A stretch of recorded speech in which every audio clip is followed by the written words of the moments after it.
This channel does not promote any violent, harmful, or illegal activities. All content provided by this channel is meant for an educational purpose only.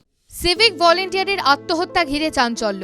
বাড়িতে কন্যা সন্তান ও স্ত্রীকে রেখে অন্য যুবতীকে বিয়ের অভিযোগ।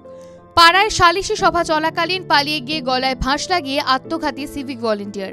চাঞ্চল্যকর ঘটনাটি ঘটেছে নদিয়ার শান্তিপুর থানার অন্তর্গত নতুন পাড়া এলাকায়।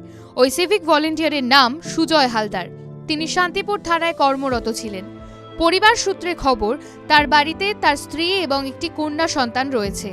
কিন্তু কয়েক মাস আগে সে স্ত্রী সন্তানকে ফেলে রেখে নতুন করে এক যুবতীকে বিয়ে করেন বলে অভিযোগ। এরপর থেকেই পারিবারিক অশান্তি চলছিল তাঁদের মধ্যে। সেই অশান্তির নিষ্পত্তির কারণে অবশেষে গতকাল পাড়াতে সালিশি সভা বসেছিল।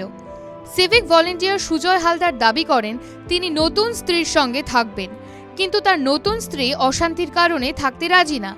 সূত্রের খবর, ঠিক যখন সালিশি সভা চলছে সেই মুহূর্তে সভা ছেড়ে সে অন্যত্র পালিয়ে যায়।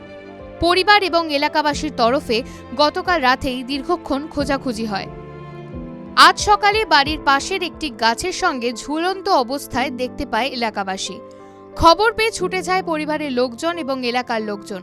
শান্তিপুর থানার পুলিশকে খবর দিলে পুলিশ এসে ওই সিভিক ভলেন্টিয়ারের ঝুলন্ত দেহ উদ্ধার করে প্রথমে শান্তিপুর হাসপাতাল, পরবর্তীতে ময়নাতদন্তের জন্য রানাঘাট মহকুমা হাসপাতালে পাঠায়। পাশাপাশি কী কারণে এমন ঘটনা তার তদন্ত শুরু করেছে শান্তিপুর থানার পুলিশ। TV9 Bangla digital.